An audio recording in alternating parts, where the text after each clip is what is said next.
This is Black Nerd Power. On the KUDZUKIAN. Greetings and salutations, ladies and gentlemen. Welcome, one and all, to the little show that we like to call Black Nerd Power, BNP if you're nasty. I'm your host, Mr. Richard Douglas Jones, and with me, the co-host of Black Nerd Power, Mr. Marcus Seabury. What's up, my nerd? Oh, nerder, please. And of course, Miss Kimber. What's happening, man? Hey. Miss Kimber, I wanted to start with you this week. I know that you work in the educational system, and as a parent, I know that I am stressing my ass off trying to figure out what to do about putting my child in school. But as a person in it, I cannot imagine what you are going through. Is there anything that you need to get off your chest this morning? Honestly, y'all, if you can safely and economically soundly keep your children at home right now, please do. Schools are not equipped to be safe. That said, I don't know what we're going to do. I don't know what we're going to do. I don't know if I'm going to be able to be Kimber reading this shit and playing games because a bitch might not have money for hobbies. Like, I might not have no job because if it ain't no kids at school, then it don't really be no teachers up in here. You know what I'm saying? Right. Yeah. Supply demand kind of thing. Yeah. You know what I mean? Yeah. But but see, the complicated part about it is in compulsory education where we've created an environment where we say this is a right, despite the fact that we don't actually behave in that way. When we create that environment, we take like the idea of like supply demand out of it. Actually, no.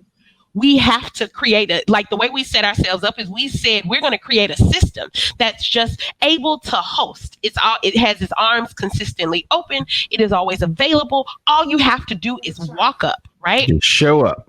Exactly. Except that's no longer true. And it hasn't functionally been true for real, like ever, because racism.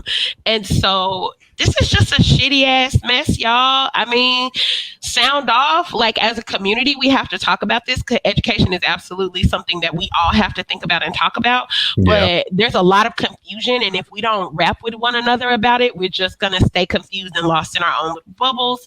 The other thing is like, please know that we're all empathizing across the board. I have not met, interacted with, seen a parent that I feel in opposition with about this. That is not true. Teachers and parents have the exact same concerns. We're concerned about the exact same people, which is these little babies that we love to pieces.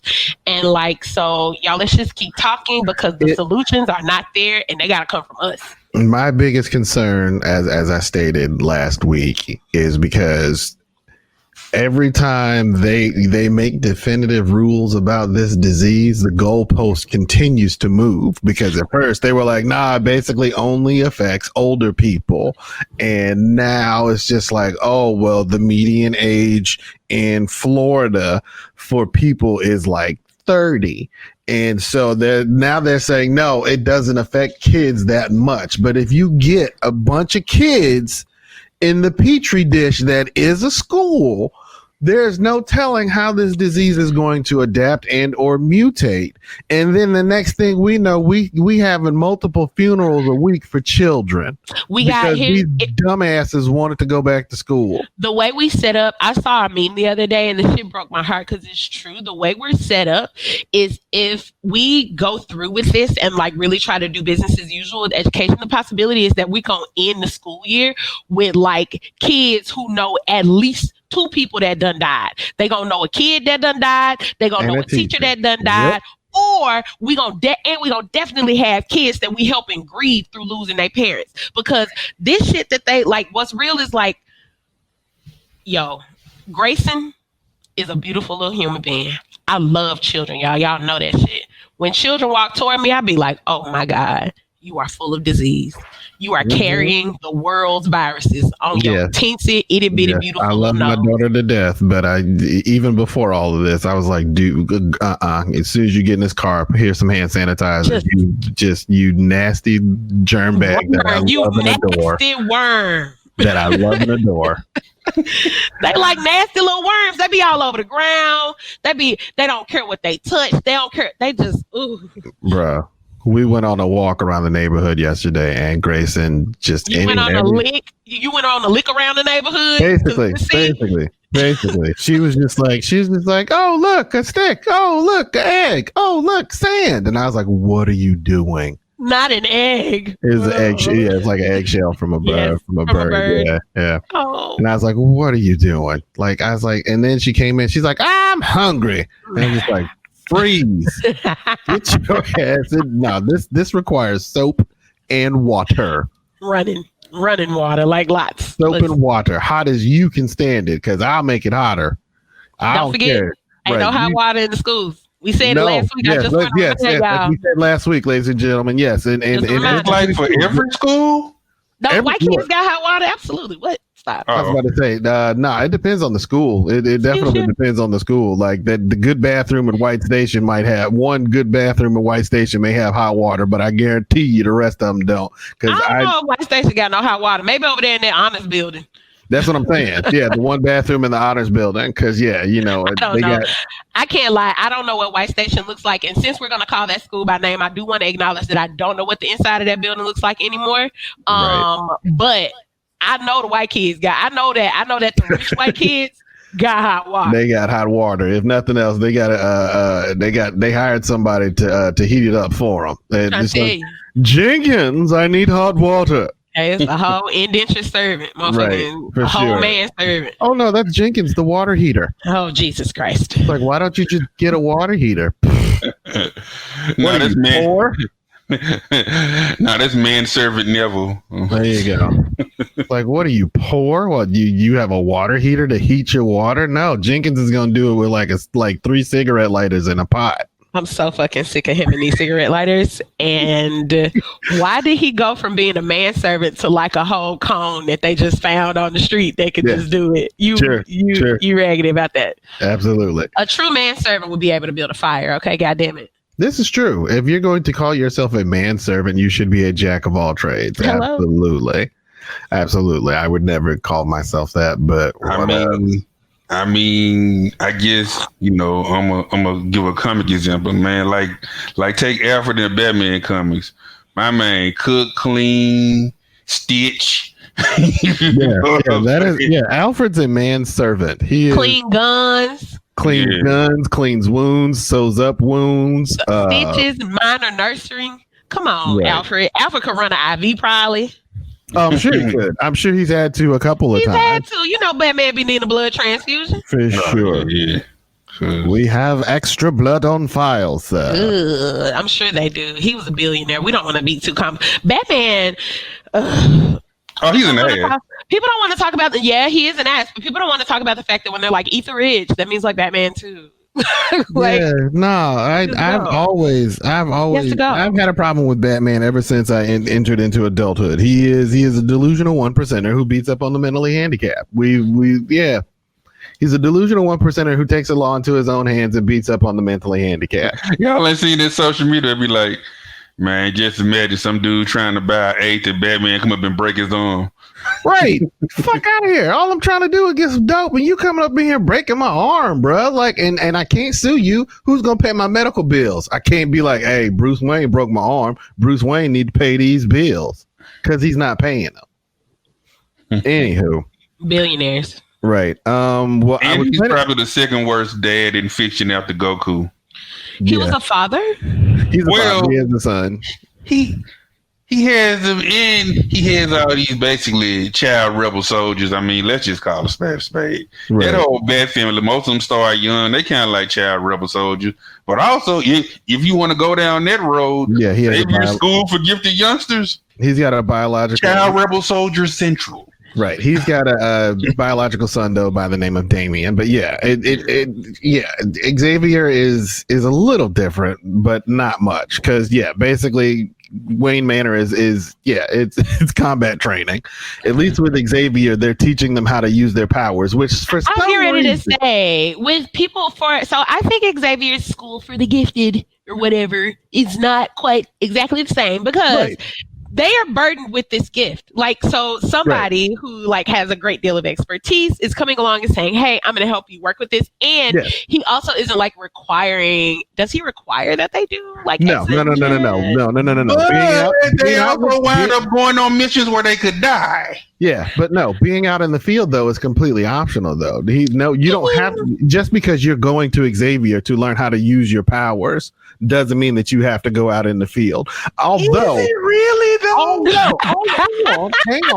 hang on. Although, despite going to Xavier to learn how to use their powers, you got to admit there's a bunch of X-Men who still don't know how to use their powers. Like that, like the whole Rogue thing up until like 2 years, like until what, like 5 years ago, Mary Rogue couldn't control her powers. Okay. I don't even understand what her power is. What is it? Killing niggas? Because that's all I see her do is kill niggas. Her power is through touch. She can absorb the memories and abilities of anybody she comes in contact with, but she can't control it. So if she accidentally brushes up against you and there's a flesh-to-flesh contact, you're going to be comatose for at least like a good 30 minutes to an hour. Right. And depending on how long, at one point, depending on how long the contact was, meant how long she retained the powers. But that has since been retconned. And so now she has control of her powers and she can, not anymore. She can like reach in her head and like DJ, you know what I mean? Like pick up. Oh, they got rid of that? Yeah. I think After she back to train 88. I think she back to not really having control. Oh my God. We'll look into that. She used the power dampener on her honeymoon with the Gambit. Yeah. hey. So they could have sex. She put on a collar so to dampen her powers. Yeah. I mean, you better. You better. Otherwise, one stroke and it's done. I know. I ain't trying to get comatose for the nook. Right. Speaking of which, I got a chance to check out Doom Patrol on HBO Max.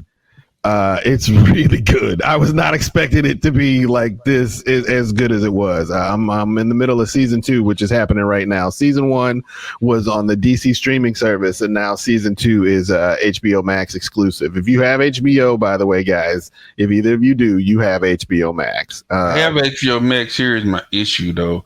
I haven't seen, like, they have the old HBO logos, which means I guess you can access those apps on my old ass Roku, but I haven't seen any HBO Max appear. You can't. Roku and HBO Max are beefing. Roku is not HBO Max is not available on Roku devices. They're beefing right now, and it's pissing me off because my downstairs TV has a built-in Roku, but the upstairs TV has a Apple TV box. By the way, you're listening to Black Nerd Power on the KUDZUKIAN network. But yeah, it's really good. I was not expecting it to be as good as it was, but then I figured out that they're taking some of the lore from Grant Morrison in particular. And once I figured that out, I was like, oh, that's why I like it. I love Grant Morrison. I ain't gonna front, man. When I first saw the trailer for season 1 where they used Tiptoe Through the Tulips by Tiny Tim and they were taking like group family portraits, I was like, this is an odd little quirky thing that I may like. It is. It actually is. This is one of the best performances I've seen out of Brendan Fraser in years. Yeah, Brendan Fraser. Now, Brendan Fraser. What? He's the robot man. And, oh shit! Okay, what channel the song? Patrol. It's HBO Max. And, okay, I'll come back now. My bad. And unlike any DC show that I've seen, these people curse like sailors. Like it's great. The fucks just fly fast and free. Cursing Brendan Fraser is my favorite Brendan Fraser. Yeah. Also, y'all, I don't know if we've ever addressed this before, but oh my God, I love him. Okay. Well, then you will love. I'm very excited about this. I haven't seen him in anything in so many years. I mean, y'all, I love Brendan Fraser. Like, I mean, I love him like Mrs. Winterbourne love him. You know what I'm saying? Like way back. Like, oh my God. Have you ever seen Blast from the Past? Baby, what are you saying to me? Blast. I saw it in the movie theater. Bedazzled, baby, don't play with me. Oh yeah. Listen, but yeah, it's Brendan Fraser. The main villain is Alan Tudyk. Timothy Dalton is in it. Danielle Guerrera from Orange is the New Black. She's in it, and she also curses like sailor because She plays a character by the name of Crazy Jane, and she has DID, and each alter has a different superpower. Okay, there you go. Damn.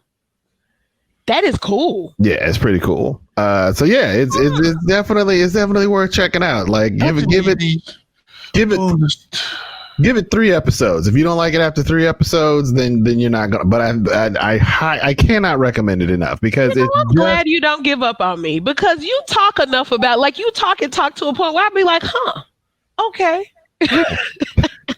If you don't like it after 3 episodes, then walk away. But yeah, it's just weird and quirky enough.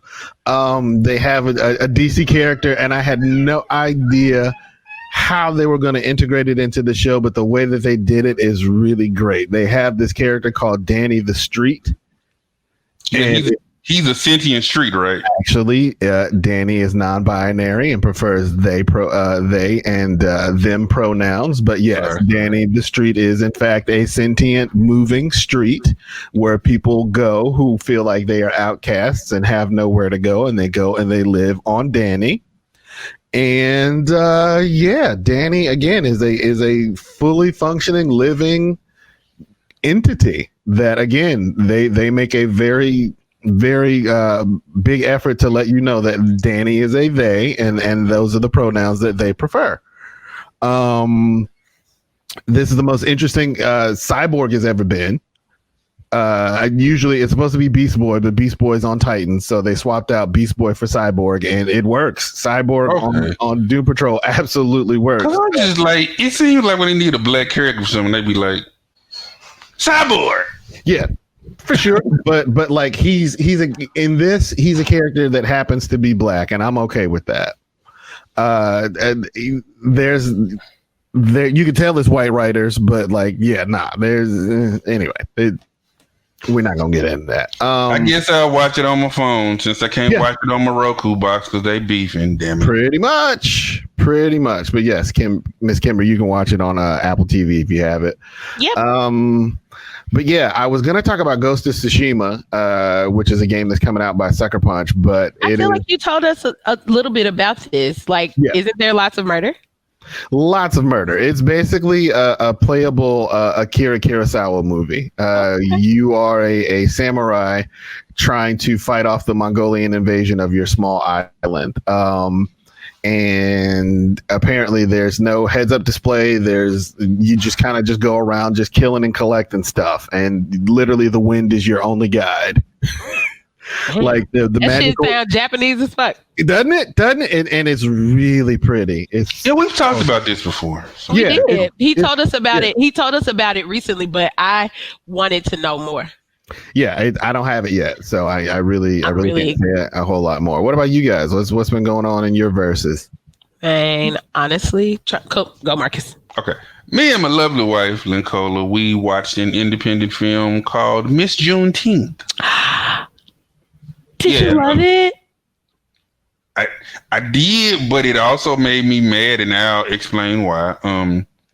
Nicole Beharie is the main character. She won Miss Juneteenth in high school, and she won a scholarship. So I guess, she was, poised for success. But then she had a child at an early age and kind of threw a little wrench in her life plans. And now at this point in the film, she works at this bar, and she also works at a mortician's place, and she's trying to raise money so her child can enter the Miss Juneteenth pageant. And it's a whole lot of, unfulfilled dreams, and her kind of trying to live her dreams through her daughter. And also Kendrick Sampson plays her husband and the father of her daughter. It's a complicated relationship. Like, they're still married, but she doesn't wear the rings, and he doesn't live there. And honestly, his character frustrated me because he reminded me of some of the negative aspects of my recently departed biological father. He's more of a promise maker than a promise keeper. and it's a very, very interesting, I guess, just kind of like study and kind of slice of life. I really enjoyed it. It was showing that I drive in, but I'm not really touching that drive-in, but we found it I mean, if you got on demand through our cable provider. I was about to say, if you've got that itch to go to the movies, the drive-in is probably gonna be your best bet. I don't want that. I want what the world used to be. Oh, okay. Yeah, see, so if I can't have it that way, I'ma just keep on watching stuff on demand through my cable provider. All right. Well, let's take a break really quickly, and we'll be right back with more Black Nerd Power. This is Black Nerd Power. R&R on Sports. 1968 Olympian Dr. John Carlos. Oh man, it's an honor. They need to pick up their radio and tune you guys in. There you go. It's R&R on Sports. Keeping it real, right, and funky. Mauricio Calvo, who happens to be the executive director of Latino Memphis. Welcome to Funky Politics, sir. How are you? Great, thank you. You're having as much trouble saying my name as I do saying KUDZUKIAN, so we're even. Hey, look, I'm good on that. Reasonable people understand that a country is more than its leader. I mean, I love my home country, but I think people in Memphis need to count their blessings. Funky Politics on the KUDZUKIAN Network. Black Nerd Power. And we're back. Black Nerd Power, KUDZUKIAN Network. So a lot of on-demand movies, huh, Seaberry? Yeah, man. Did you see the one with Tracy Ellis Ross and Ice Cube? No, I haven't, but we're probably. Well, I think my wife might have went to the drive-in and saw it, because she'll go to the drive-in. No, it's on demand. No, but I'm saying I think it was at the drive-in briefly. No, okay. Yeah. Well, I've been watching a lot of stuff. Well, like I said, for me, I finally saw Top Gun this year, and my wife has been trying to watch a lot of the, I guess, black films that she hadn't seen before, like New Jack City and Sugar Hill and Sunset Park, and we've been blacking it up over here. Okay. What about you, Miss Kimber? Has there been any space for anything other than work stress lately? Nah, man. I've been working. Like, what the fuck you think this is? No, I've worked all day. You see how I set it up? All I do is work. But no, I did get a few things so it was my birthday last week, like y'all know. Yeah. And I told y'all about my Paperwhite, which I really, really love, and I found a great case for. The other thing that I got that I am deeply enjoying is Troy bought me Animal Crossing. I haven't actually cracked it open yet and gotten into it, but I wasn't when all this first happened and Animal Crossing first came out, I wasn't in a headspace where I felt like diving into a game. I was already looking forward to The Last of Us, and so I didn't need another thing to engage with, especially when I had so much work to do and there was so much uncertainty in the air. But now I kind of have calmed down, and my mind has shifted a few things and sifted through some of the bullshit. So I'm ready to jump into Animal Crossing.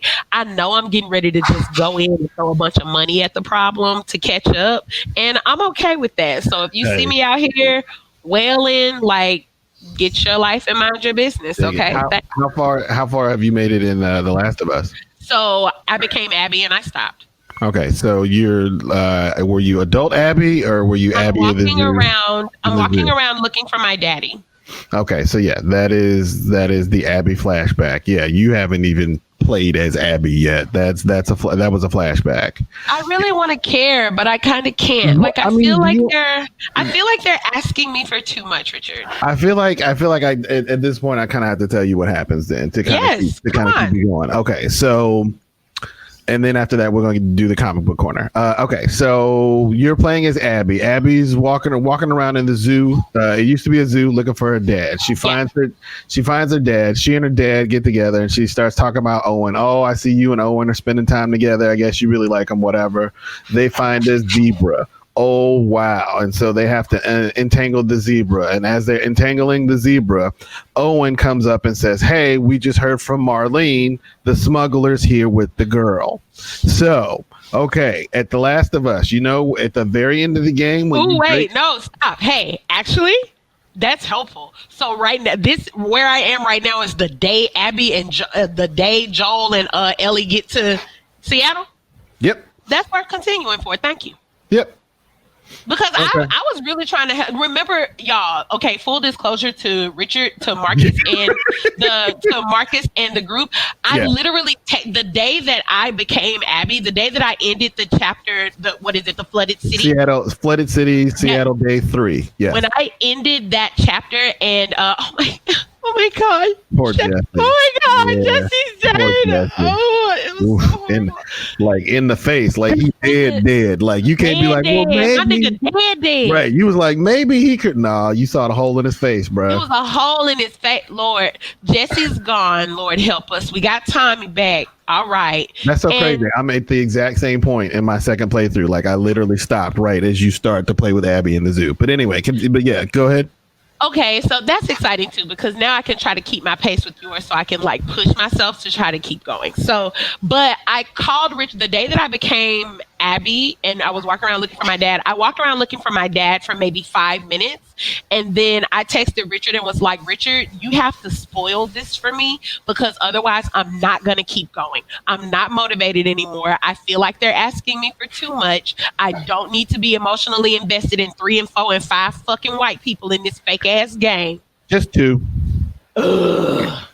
But yeah, that's the day. Okay, I'm gonna do it today. I'm jumping in today, and I'm gonna keep going, because that is oh my God! So this is the fucking day that Abby, that Joel and Ellie show up in Seattle. Okay, I'm ready now. That helps me. Yep.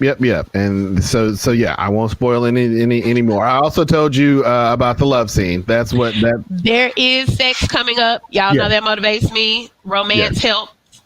Yeah, there is definitely sex, and when I romantic involvement. When that happened, I was like, "What is all this talk of Abby being trans? She is not. No, she can't be trans. I don't. I wouldn't say can't be. I think we probably better get out of people's business and nobody complicated. I've talked to a couple of friends of mine about this that are trans about this, and they were like, yeah, nah, in the zombie apocalypse it ain't possible. I mean, you could be woman presenting, but like straight up like real trans, they're like, no honey, you got the like you as much as you have to forge around for hormones, they're like, no. I respect that. As a cis person, I am going to refrain from letting that stand silently without a trans person here to like talk about it, because trans people does not a whole opinion make, right? And definitely not all our cisgender asses here. Absolutely not at all. Not at all. Absence of any representation, right? Yeah, so that's the point that I want to make. Not that you're wrong, and damn sure not that your friends' experiences are wrong, but that I know that for us as cis people to sit up and engage in that conversation right now might feel wrong to some of our trans listeners, and we ain't gonna do that. No doubt. But yeah, that really kind of as far as I was gonna go. And then like they were, because that was the whole thing. People were like, Abby has to be trans because of those big arms, and I was just like, that's fucking stupid. Now that is like, that as a sentence is dumb. I especially as a person that does CrossFit, I was like, no, that ain't. Also, we live in the South. Y'all ain't seen no strong enough women yet. Right. Like, I know plenty of women. And that's the one thing that keeps me going to CrossFit. You don't know how to feel as a man to see a woman your exact same size and strength. It motivates you. You just like, wow. I was getting ready to say it should feel good, just like seeing any other person. Yeah, it's great. Yeah. I was like, she might kick my ass. I don't know. It's a little intimidating. Hey, Black Nerd Power Wiki Network. Mr. Seabury, what's going on in the comic book corner? All right. Today we're going to talk about Ezekiel Himes' Zombie Hunter. This is published by Amigo Comics. They are based in Spain. Written by Victor Santos, art by Alberto Hernandez. It's a black and white comic. He's in, Anytown, USA during a zombie apocalypse. But this is weird because in this zombie apocalypse, it's like the zombies are winning. They're kind of like an evil, greedy corporation, and some people willingly give up their humanity to become these like sentient zombies. It's just a really interesting world and a really interesting story. And Ezekiel kind of comes through like a high plains drifter of some sort, and is interacting with the different zombies. Cool first issue. I like the big POC lead character on the cover, and a brother be trying to grow. It can't always be capes and tights. Good for you, Seaberry. I appreciate the growth. Of course, and I haven't said that. Y'all know my second book is Capes and Tights AF. It is Dark Knight's Death Metal. This is by Scott Snyder and Greg Capullo, and colors by Foucault Placentia. This picks up where the last issue I was talking about. A follow-up. It turns out that Bruce Wayne clone also had the powers of Dr. Manhattan. And then they put the brain of the Batman Who Laughs that was murdered by Wonder Woman in issue 1 into his body. And that's going to be fun. And all the heroes are kind of banded together like Swamp Thing and Wally West and all of them. And then the Barry Allen Flash comes and you meet the old ass Justice Society members. Everybody just getting together, I guess, to try to change this world, this twisted earth. But my favorite part, people.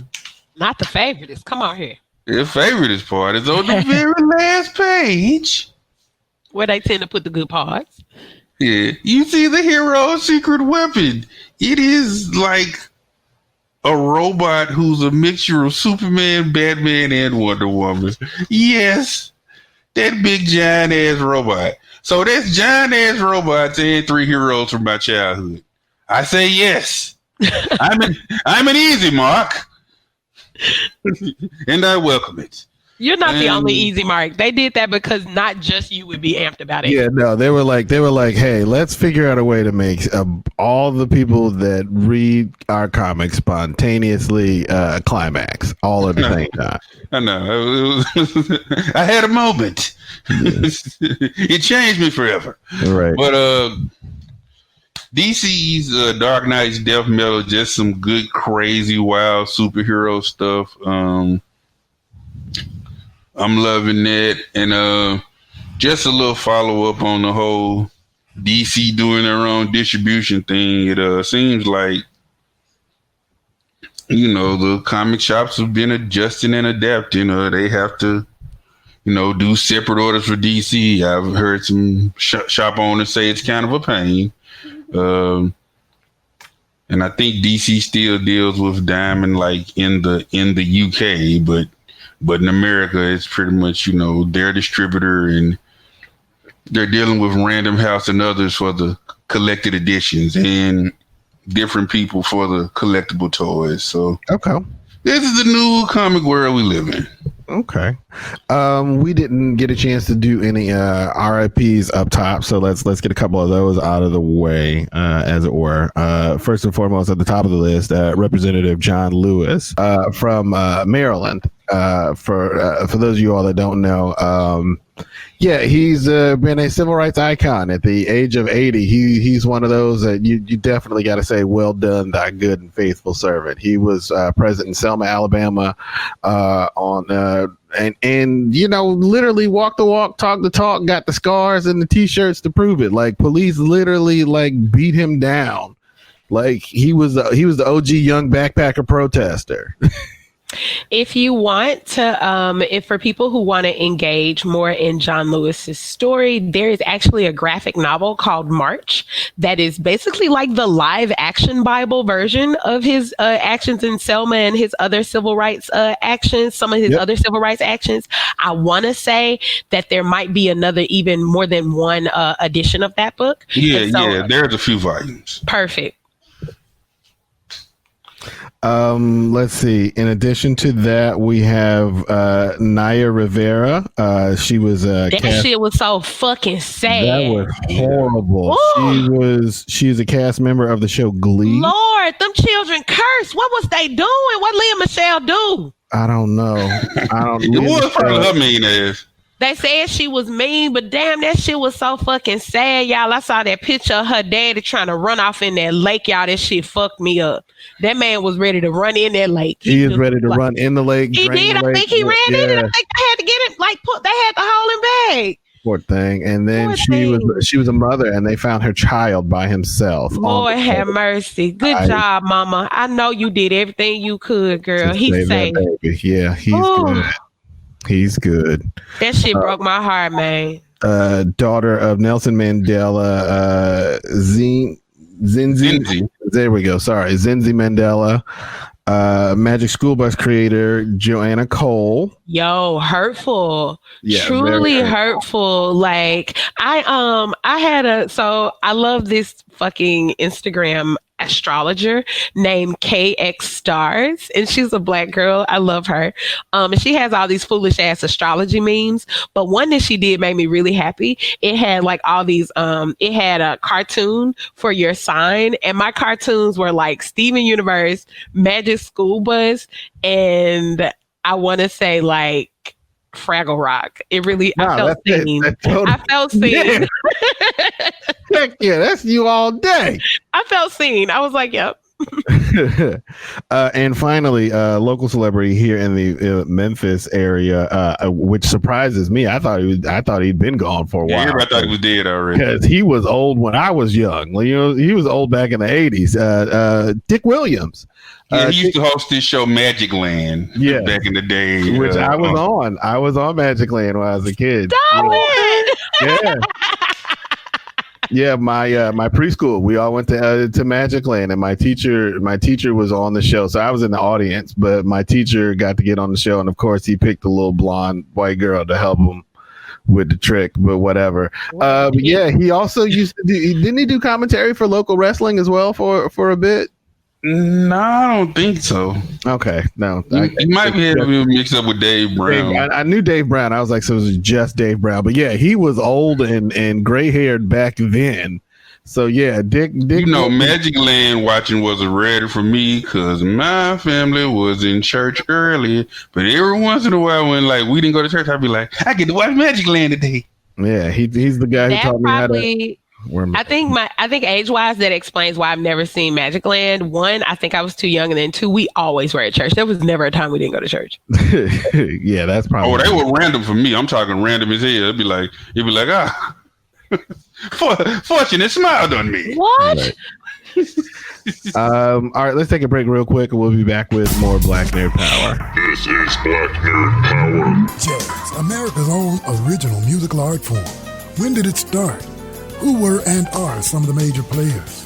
How do you distinguish what kind of jazz you're listening to? We talk about the great and lesser-known artists, songs and tunes, the instruments, and the social impact jazz has had on world culture since its beginning at the start of the 20th century. Riffin' on jazz on the KUDZUKIAN Network. KUDZUKIAN! And we're back. Black Nerd Power, KUDZUKIAN Network. Miss Kimber, what's been going on with you, man? Because, you know, you be reading this shit. I was actually watching this shit when I found this book. I was on YouTube, and some random that I don't remember who posted a recap of the James Beard Awards, which are these like, it's basically like the Emmys and Grammys and Oscars for the culinary industry, right? Okay. Books, restaurants, stuff that's related to food, blogs get an award in May from the James Beard Foundation, right? So in this, I watched like kind of a fast forwarded version of the recap. And the one thing that I found that I was really interested in was the fact that a Black woman who Troy met at the Arkansas Book Festival a few years ago, named Toni Tipton Martin, won the James Beard Book Award in American Cooking for a book called Jubilee, which was a collection of recipes. And that sparked my interest because I have a copy of Toni Tipton Martin's first big cookbook that I was exposed to called The Jemima Code. I went and I pulled this book off of my shelf, and y'all, it is just a treat and a pleasure from beginning to end. One, the pleasure of holding like a really finely made book in your hand is just really something that I'll never get over. It's a coffee table sized book. Oh, wow. It's gorgeous. The paper is incredibly thick and heavy. The it's just lovely. The texture is wonderful. And then when you crack it open, it does not disappoint. It's huge page after page, one of like really beautiful musings, I would say, on Black culinary and what it means to cook and eat in America as a Black person. And that's always something I enjoy hearing Black people talk about. Y'all know how much I love Michael Twitty, who also has won a James Beard Award. And he always writes beautiful things, roasting the fuck out of white people when they act like Black people didn't create flavor and that we cannot attribute to indigenous and Asian other infusions, right? That we can't attribute to everything. White people, y'all didn't bring number mayonnaise. Shut the fuck up. And pancakes. And I was about to say, they might not. Some of the beer. I don't really like beer though. No, Egyptians made beer. Egyptians made beer way before white folks nerdy beer the hell out though. But this is not about white people. This is about a Black woman who won a James Beard Award named Toni Tipton Martin. So let me reorient us. Please excuse me. Egyptians brewed beer. Yeah. And that's important to note. But the Jemima Code is, again, another collection of cookbooks from her. And y'all, this is a beautiful, if you are the kind of person who used to get lost in the microfiche section at the library, like I used to, you're gonna fuck with this. You're gonna fuck with this. It has beautiful pictures.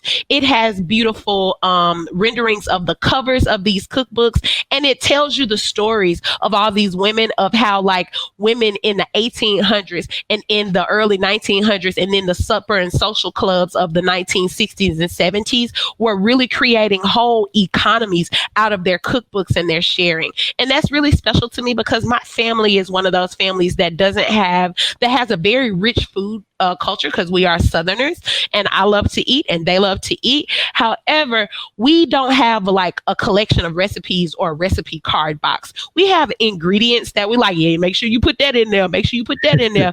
But you know what I'm saying? But we don't have. Sounds like my dad. Exactly. Like, I don't know how much you put in there. Just put it in there to taste. Just put something in there. Put something in there. If it's too much, add some more of this. Yeah. And that'll kill that flavor. And if you add some more, if you add too much of that, put a little more in. You put too much nutmeg in there. Hang on now. You put some cinnamon in there to offset the nutmeg, because you didn't put too much in there. People gonna eat that and be seasoned. Come on, Offset. That's exactly right. So you understand what I'm saying. And so like, whereas that might not for some people who like, I'm definitely that person who like has a fucking favorite sheet of paper, right? And so the idea of collecting recipes and collecting recipe cards really appeals to me. And this book kind of in a positive way highlighted how that was something that was missing in my life. And it's kind of set me on a path to try to build that collection for myself. So people who are listening, if you have recipes to share, especially if they do not involve raisins, I would love to like see more about them, talk to you about them. What's it like to recipe collect? What are your favorite tools and stuff like that? I made butter. Okay, how? I took regular butter and boiled water and put the butter in the boiled water, and then I added like an ounce of weed, and then I let that all sit together. Richard. And then I strained it. I think I'm gonna do some culinary edibles. There's a recipe that I have longed for since my childhood that they don't make anymore, and I found it because the grocery store chain doesn't exist anymore. But I found the recipe, so I'm gonna do. What is this? What is this longing? It's called chocolate butter pie. And that's basically what's in it. Is it chocolate chess pie? No, it's chocolate and eggs and butter and sugar. That's it. And you bake it. Yeah. And yours gonna be full of a special kind of butter. Mine is gonna have my special butter in it. I'm thinking I may do a light dusting of chili powder on the top to give it sort of that Mexican chocolate feel to it. You better come on and complicate the flavors. And then also I'm probably gonna make a peach cobbler. I used to make peach cobbler in the summer all the time, and I haven't made one in a long time. So I just want the peaches. Like the cobbler is fine, but it's the peaches I came for. I got you. So I'm a peach cobbler. Just don't like peaches. But do you? I don't even know what that's like. Like I cannot compute a person that does not like a peach. I don't get it. Yeah. But I respect that. Don't get me wrong. Right. Like I hear what you're saying, but like I'm more of an apple guy. Like if you make apple or blackberry anything, ooh, blackberry. Um, I'm there with bells on. Interesting. Blackberry, absolutely. That I get that. Okay. So yeah, when y'all get calls and be like, all right, it's done. Y'all want some? Yo, don't act like you don't know what I'm talking about. But I wanted to switch gears really quickly and talk to you guys. I don't know if you guys have heard about this, but have you heard about what's been going on in Portland, Oregon? No. Okay. Like I saw one random article I started reading. Okay, this is from Esquire. Okay, federal law enforcement officers have been using unmarked vehicles to drive around downtown Portland and detain protesters since at least July 14th. Personal accounts and multiple videos posted online show the officers driving up to people, detaining individuals with no explanation of why they are being arrested and driving off.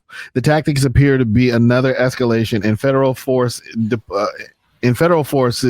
deployed in Portland streets, as federal officials and President Donald Trump have said they plan to quell nightly protests outside the federal courthouse in, I'm going to butcher this, Multnomah County Justice Center, whatever. Yeah, for more than 6 weeks. So yeah, this is happening in real time right now in Portland, Oregon. I don't think it's just happening in Portland. What we've been seeing is tons and tons of maybe not tons of news coverage, but lots of memes and other things saying to people that the protests have not stopped. The news coverage has stopped. The reason that news coverage stops, please forgive me, I'm going to become a little bit of a revolutionary kind of conspiracy theorist kind of person. The reason but at the same time, I'm not brand new. It's not brand. We know that niggas have been saying this forever and they've been right. The reason that the news coverage stops is so that the police can start acting like the police, right?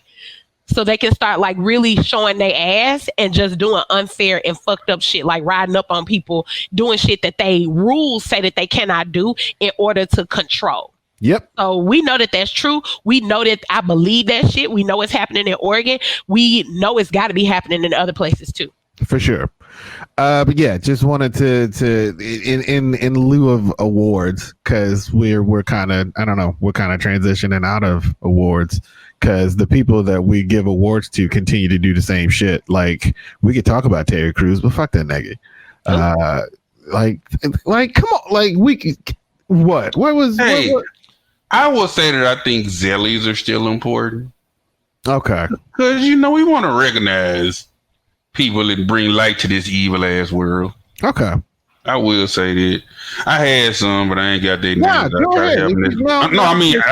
I didn't research properly. I will have people next week. Okay. I was about to say, we could definitely use some good news. Miss Kimber? I would love to invite our listeners in to help us kind of retool. I like what Marcus said. Sure. And I think if we retool the criteria by which we hand out Zellies and Westies, they are something that we can continue to do. I think that the way that the names are set up, we are situated to be able to continue it in the vein that it's set up. But some of the shit that we talk about don't deserve an award, and I think we just got to get clear about what does and what doesn't. And I would love to invite the audience into it, because a lot of times when I'm like, I don't know, I be worried about how that shit's gonna they're gonna react. Yeah, not necessarily that reaction. How y'all react is how y'all react. Y'all a bunch of people, but at the same time, I want it to hit in a way that I can stand next to. You know what I'm saying? I don't want to say nothing here. Gotta come back at me you said this. I want to be able to say, I know that I said that shit on the air. By the way, you're listening to Black Nerd Power on the KUDZUKIAN Network. I don't know if we're supposed to say KUDZUKIAN anymore. You guys have me confused. I don't know. I say it. I think we're just supposed to say listening to Black Nerd Power, but I say the whole thing like a pimp named Slickback. What is wrong with you? Say the whole thing every time, just in case they didn't know. So that way we shout out us and the network. There you go. We sounded like 90s rappers up in this mud. KUDZUKIAN, baby. KUDZUKIAN. Clue. Kudzukian. Don't play like that. Larry be like, I want y'all to do that for real. Right. Like, hey, Kurt. Man, what? Hey, Kurt, y'all need to do that every week, Kurt. Yeah, hey, Kurt, do that every week with the echo. I like that. Yeah, that's good. Yeah. Oh, my God.